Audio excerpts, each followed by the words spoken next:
Welcome to True Crime Cases, where we delve into the darkest corners of human nature. In March 2022, Eliza, a 27-year-old nurse, moved to St. Louis, driven by a dream of independence since childhood. She had known she wanted to help people in medicine, allowed her to do so every day. Strong-willed, determined, yet deeply empathetic, Eliza was known for her kindness and active involvement in the LGBTQ+ community. She attended rallies, wrote articles about transgender rights, and supported those facing hardships despite her professional success. Her personal life remained unfulfilled. Her openness and honesty intimidated many, and after several painful disappointments, Eliza decided to take a break from relationships, but loneliness weighed heavily on her. St. Louis was a new city, and she had few acquaintances in the evenings after work. She felt an overwhelming emptiness.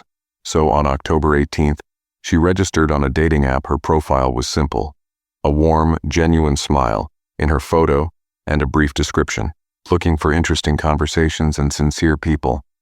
A few hours later, her profile caught the attention of Jasper, a 23-year-old mechanic. He wasn't fond of large social gatherings and preferred the quiet solitude of his garage and the scent of motor oil. His friends called him reserved, but he saw himself simply as not talkative.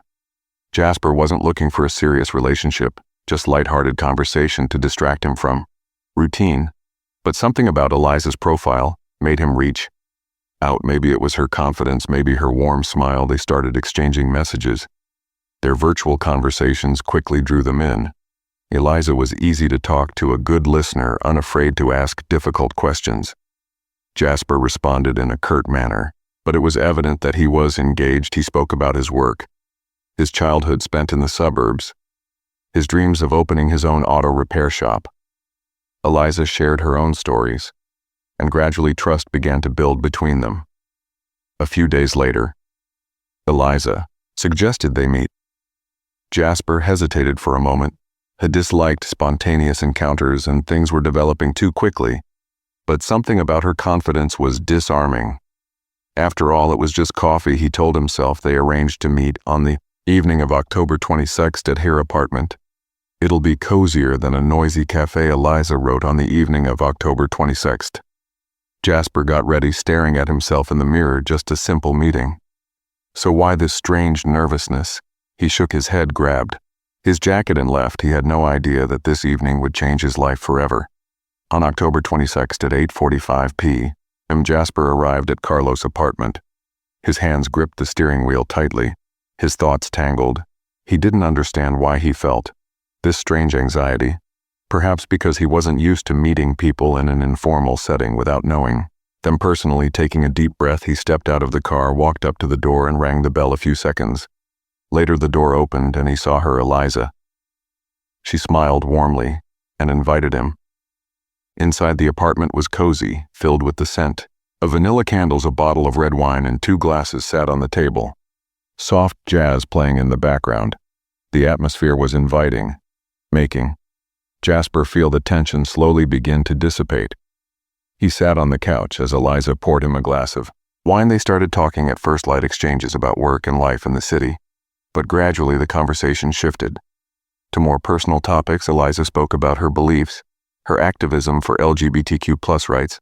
Her voice was confident, but at some point something shifted in Jasper's mind when she mentioned that she was a transgender woman. He tried to stay composed. He wasn't someone who judged others, but something inside him twisted. His breathing grew heavier as he took another sip of wine. Eyes locked on her. Eliza noticed the change in his gaze. Her smile faltered slightly, but she showed no reaction. She was used to such responses, learning long ago to ignore them. But Jasper was no longer the same. A storm was forming in his mind, an unexplainable turmoil. He couldn't understand why it affected him so deeply. Perhaps because he had never encountered this situation before. Perhaps because his own consciousness refused to accept this reality. His muscles tensed. Silence filled the room. Eliza placed her glass on the table, taking a small step back as if sensing an impending threat. But she said nothing. At that moment, a knock at the door interrupted the charged atmosphere. It was a downstairs neighbor asking for salt. The unexpected intrusion made Jasper flinch. While Eliza, unfazed, opened the door and greeted the neighbor with a polite smile, the woman thanked her and left. But by then, Jasper was already in a different state. His mind swung between anger, fear, and confusion. He felt as though something inside him was slipping out of control. Eliza seemed to understand it too. She watched him carefully, avoiding sudden movements, trying to maintain confidence.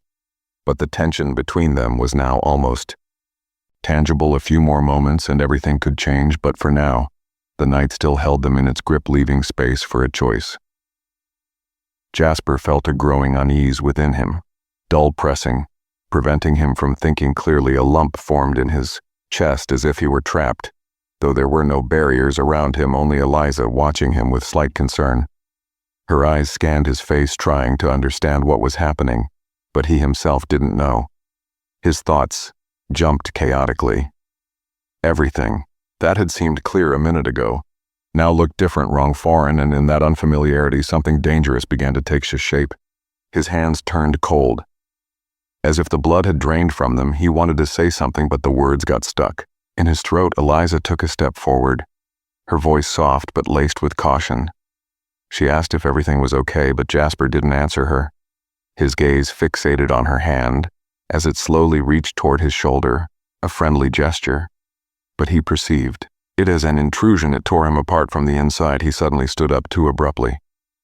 The wine glass fell from the table, shattering on the floor. Eliza recoiled slightly. Her face tensed, but she remained calm. She made no sudden movements, only raised her hands slightly, showing that she meant no harm. Jasper looked at her, but his vision blurred. He no longer saw her, only what his imagination painted: betrayal, lies, deception. A voice inside whispered that he had been played, that he was the victim of a cruel trick, that he had no choice, that all of this was wrong. His fingers clenched into fists, his breathing grew heavier. Eliza stepped back again, anxiety flickering in her eyes, but she didn't try to run. She spoke softly, calmly, but her words were drowned out by the noise in Jasper's mind, where reason and blind impulse battled each other. The neighbor from downstairs, Theone, who had recently asked for salt, peeked into the corridor again. She had been drawn by the sounds, listening carefully, but not daring to knock. Later, she would recall hearing the glass shatter, then silence, then muffled footsteps, as if someone were pacing the room. But at the time, it hadn't occurred to her to intervene inside the apartment. Eliza remained motionless, watching Jasper, her mind working quickly to assess the situation. She understood that it was on the edge, that if the tension wasn't diffused, things could end badly. Slowly, she raised her hands again, showing she didn't want conflict. She said his name, softly, as if trying to bring back to reality. But Jasper was already too far gone. His mind was a storm, spiraling.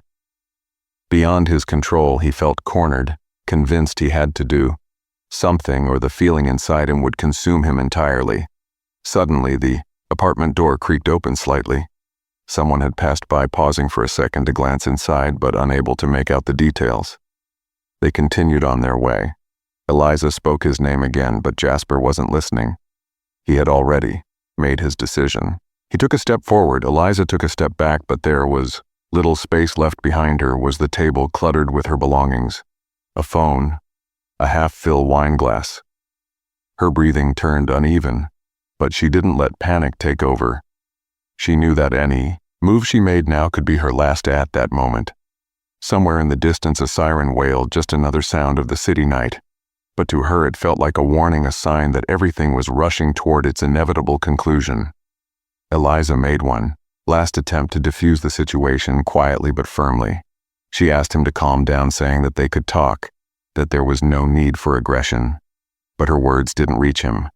Jasper's heart pounded wildly. His hands trembled. His mind was clouded. This was the moment when fate had already been sealed outside their small world. No one knew that this night had already reached its darkest point, that from now on neither of them would emerge unchanged. Seconds stretched on, the tension peaked, and then something shifted. Maybe it was a random noise, maybe a flicker of realization, but time seemed to freeze, suspended between two possible futures that could no longer be undone. Jasper stood, breathing heavily, his heart pounding so loudly it drowned out all other sounds. His head buzzed, thoughts tangled, unable to focus, images blurred before his eyes. The room seemed unfamiliar. Eliza stood opposite him, her eyes fixed on him with tense vigilance. She didn't move, but her body was poised. To react, she understood that the situation was spiraling out of control, that something was about to happen. She hoped she could prevent the worst. But Jasper could no longer stop himself. His breath came in ragged gasps. His chest tightened. He felt panic growing inside him, trying to suppress it, but it overwhelmed his mind. His body no longer obeyed him. His muscles tensed. His fingers clenched convulsively. He felt that if he didn't act right now, he would explode. He stepped forward. Eliza stepped back. Her back hitting the table, the wine glass wobbled and fell to the floor. Shattering, the sharp sound pierced the silence, freezing them both for a second. But then, the tension returned, stronger, sharper. Eliza looked at him, her gaze wary but not fearful. She tried to understand what was going on in his head, but she realized he was no longer there. He had already lost control. She raised her hands as if trying to calm him, but it only enraged him more. He felt the fire growing inside, his thoughts racing, convinced that he was trapped, deceived, forced into weakness. It was unbearable. He couldn't stand it. He had never allowed himself to be weak, never let anyone mock him. He had been raised differently. He had been taught to be strong, never to show vulnerability, and now, in this moment, he felt weak. He felt his world crumbling, and it was driving him insane. Eliza said something, but he didn't hear. His mind was filled with noise, a white, muffled, crushing noise. He took another step. Eliza backed away again, but there was nowhere left to go. Behind her was the wall. Her hands were still raised. She was speaking, but her voice was distant, as if coming from another world. He saw her lips move but couldn't make out the words. A dull roar filled his ears inside him. Something cracked, something shattered. He no longer controlled himself. His hands clenched into fists, his muscles tensed. He lunged forward. Eliza tried to stop him. Her palm touched his shoulder, but that touch was the final straw. Her touch was soft, but to him it felt like burning iron. He flinched, his body erupted with tension. And in that moment, everything happened too quickly, too sharply. Seconds stretched into eternity. Eliza staggered, but it was too late. Jasper made a sudden move. Eliza reeled back, her back hitting the edge of the table.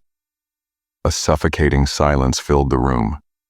Her gaze reflected instant fear, realization that the situation had gone beyond control. Jasper froze, his breath ragged. He stared at her, unable to grasp what had just happened. His body trembled. The room around him seemed to pause.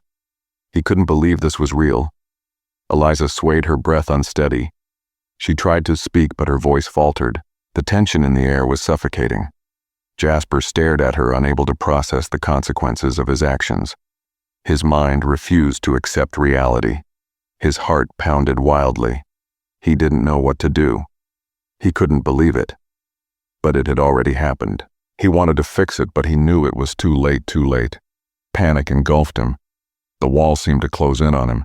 The air grew heavy. His breath came in rapid bursts. He glanced at the door. His legs moved on their own. He wasn't thinking. He was just moving. His mind screamed, but his body acted. He reached the door. His fingers trembled as they grasped the handle. He turned to look back. Eliza was on the floor. Her breath was weak. Her eyes were on him. There was something in them he couldn't decipher, but he couldn't stay. He couldn't. He threw the door open and ran into the corridor. His footsteps echoed through the empty space. He ran without looking. Back, his heart pounded. His thoughts were chaos. He didn't know where he was going. He only knew one thing: he couldn't stay. The night swallowed him whole, leaving only the chaos he had created behind. Jasper ran out of the apartment, his legs carrying him forward on their own. His breath was uneven, his heart pounding so hard it felt like it was echoing in his head. He wasn't thinking, he was just moving. Instinct drowned out any attempt of his mind to process what had just happened. The hallway was empty. The neighbor doors remained closed. No one had come out to check what had happened. No one knew what horror had just unfolded behind those walls. He reached the stairs, skipping steps and twos, rushing downward. He didn't wait for the elevator. The entrance door swung open. Instantly, cold night air hit his face, but it didn't bring him back to reality. The only sound he heard was the roaring in his head. His fingers trembled. He clenched them into fists. He couldn't believe what had happened. He didn't want to believe, but the image in his mind was too vivid. Eliza on the floor, her eyes sheer. Breath, her stare, that moment froze in his mind, a glaring flash he couldn't erase. But he couldn't stop. His body demanded only one thing: to run, to disappear into the darkness, to vanish. He turned the corner without knowing where he was going. Street lights illuminated the wet asphalt. The city was quiet, too quiet. It was sleeping. Only a few distant silhouettes moved in the night, but he didn't look at them. His legs kept moving. His mind screamed one thing: escape, avoid consequences, don't think. But every new turn, every new streetlight reminded him, you can't run from yourself. He saw his car. He pulled out his keys. His hands trembled. He missed the lock 3 times before finally opening the door. He got inside. He shut the door. Silence. His breathing was still unsteady, but he forced himself to take a deep breath. He knew he couldn't stay here for long. Someone might already be following his trail. He inserted the key, turned the ignition. The engine roared to life, but the sound was deafening. It felt louder than usual. He glanced around. The street was empty, but he felt eyes watching him, as if behind every window someone was standing, watching, judging. He gripped the wheel. He had no plan, no idea what to do. Next, his mind wavered between panic and numbness. He could go home, but he knew that would be the first place they would check. He could hide somewhere in another part of the city, but he knew they would find him. Eventually, he grabbed his phone. The screen lit up, unread messages. He didn't read them. He silenced the phone, threw it onto the passenger's seat. His fingers turned white from gripping the wheel. He pressed the gas pedal. The car jolted forward. He had no destination, only one thought: get away. The city passed in a blur. Buildings, shop windows, scattered cars, but he didn't see any of it. His mind was locked on one thing: escape. He glanced. In the rearview mirror arm, his own reflection stared back at him. Pale skin, dilated pupils, a stranger. His hands still trembled. He clenched them, tried to force himself to calm down. But inside, he was burning. His mind screamed for release.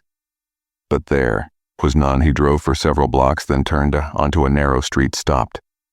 The car turned off the engine. Silence. He sat, still listening to the night, but his heart still pounded like a drum.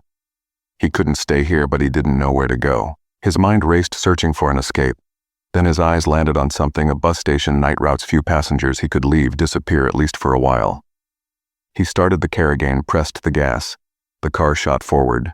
This time he gripped the wheel even tighter. He didn't know where he would end up, but he knew one thing for sure: there was no turning back. The first minutes after Eliza's body was discovered marked the beginning of the investigation. The police arrived quickly. Neighbors stood in their doorways. They exchanged glances. They whispered. Some said they had heard noises. Some claimed they had seen a man running out of the building. But no one knew for sure what had happened behind those walls inside the apartment. Everything was still. The lights were on. The air was thick with tension. Officers examined the room. Traces of struggle. An overturned table. Shattered glass. Everything pointed to a confrontation. But why? What caused it? What led to this? Those questions hung in the air. The answers lay in the evidence, and they had already started to appear. One of the detectives noticed Eliza's phone. It lay on the floor. The screen was cracked, but the data was still accessible. Recent messages, last calls, final interactions. A name appeared: Jasper.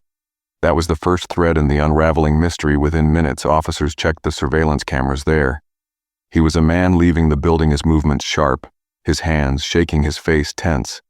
He walked quickly, as if afraid to look back. This was no random passerby. This was someone hiding something. The officers immediately pulled his records, his address, his workplace, his phone number. But he was already gone.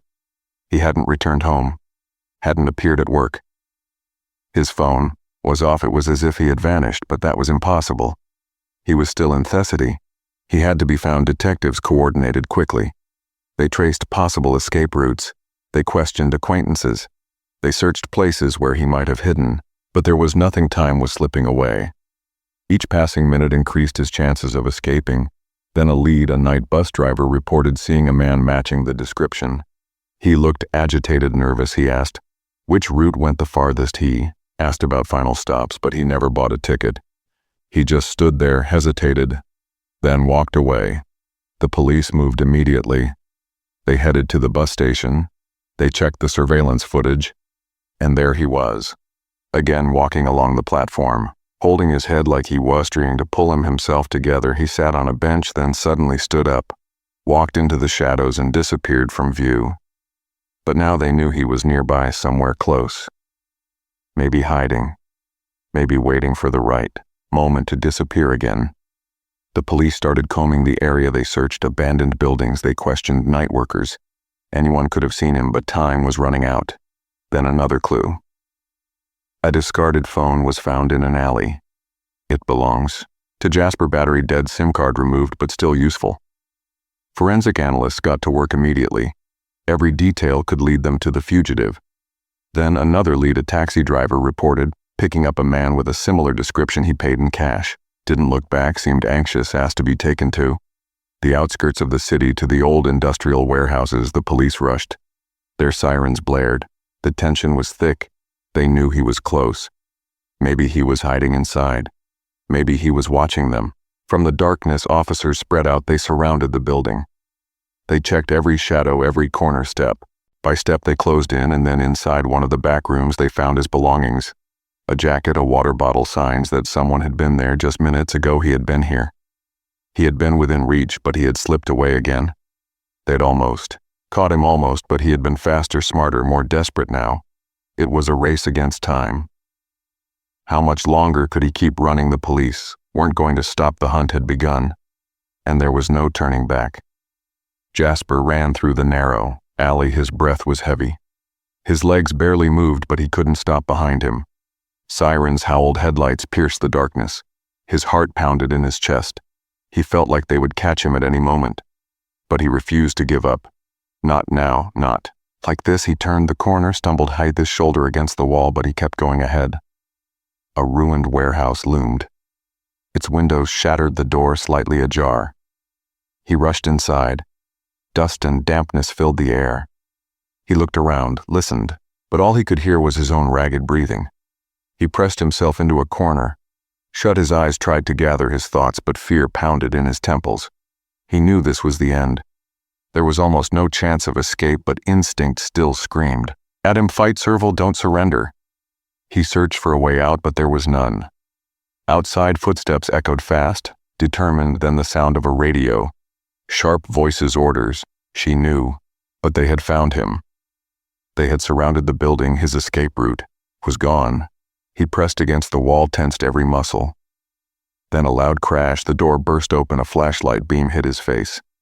He squeezed his eyes shut, but he already knew it was over. The officers' voices were firm commands. Clear. Stay where you are. Don't move. Hands up. Slowly. He raised his hands. His body trembled. He felt all strength leaving him. He knew he couldn't run anymore. He wouldn't make it.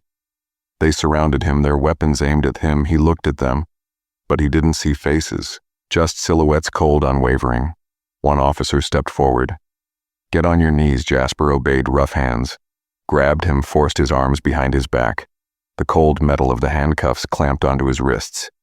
He felt himself being lifted to his feet, dragged forward. His legs barely moved. His mind reeled. How did it come to this? Just days ago he was an ordinary man, living his life, working, making plans. Now he was a fugitive, a murderer. Thanks for watching True Crime Cases.